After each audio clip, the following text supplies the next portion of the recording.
চোখের সামনে ঘটে গেল আজকে ভয়ঙ্কর দুর্ঘটনা, যেটি কোনো ভয়ঙ্কর স্বপ্ন থেকে কোনো অংশেই কম না।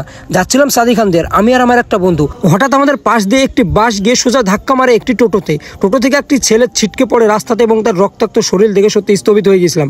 কি করব কিছু ঠিক পাচ্ছিলাম না। আমাদের বাইকটা রাস্তার পাশে রেখে ছেলেটিকে মাঝ রাস্তা থেকে সাইডে নিয়ে গিয়ে বসাই এবং স্থানীয় মানুষদেরকে বলি পানি নিয়ে আসে। স্থানীয় অনেক মানুষ আসে তাকে সহযোগিতা করতে। অ্যান্ড একটি মেয়ে এসে একটি গামছা দেয়, সেটিকে তার মুখে জড়িয়ে দিই এবং তার সঙ্গে যে বাচ্চাটা ছিল বাচ্চাটাকে বলি তোমার মোবাইলটা দাও, ওখানে ইমার্জেন্সি কন্ট্যাক্টে তার ফ্যামিলির নাম্বার আছে কি সেটা দেখার জন্য। ছেলেটা এতটাই ঘাবড়ে ছিল সে ঠিকমতো কথা পর্যন্ত বলতে পারছিল না। এই যে হোয়াইট অ্যান্ড ব্ল্যাক কালারের টি শার্ট পরে আছে এই ছেলেটার, এখানে আমিও অনেকটা ঘাবড়েছিলাম।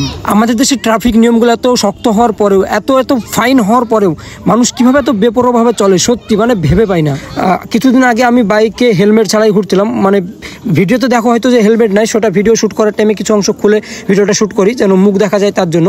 কিন্তু সেদিন আমার কাছে হেলমেট ছিল না, তো আমি যাচ্ছিলাম, আমার ফাইন হয়, আমি হাসি মুখে ফাইনটা মানে নিয়ে নিই অ্যান্ড গিয়ে সঙ্গে সঙ্গে পে করে দিই।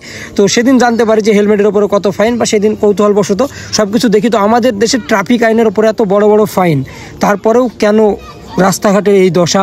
আর ছোট ছোট বাচ্চা ছেলেপিলে টোটো চালাচ্ছে, বাইক করছে, সেগুলো নিয়ে প্রশাসন কিছু ব্যবস্থা কেন নেয় না?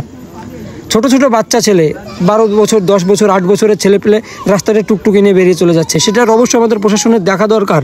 আর এই সাগরপাড়া থেকে এই জলঙ্গি এই রাস্তাটাতে এত পরিমাণে অ্যাক্সিডেন্ট হয় সত্যি, মানে এই রাস্তাটা মানে কেন যে অ্যাক্সিডেন্টটা হয় সত্যি বুঝতে পারি না। যে খবরে মাঝে মধ্যে দেখি যে অমুকের সঙ্গে অমুক অ্যাক্সিডেন্ট হলো, অমুকের সঙ্গে অমুক অ্যাক্সিডেন্ট হলো, মানে আমি এতটা নার্ভাস হয়ে আছি যে আমার ভয়েসগুলো আজকে ঠিকঠাক দিতে পারছি না।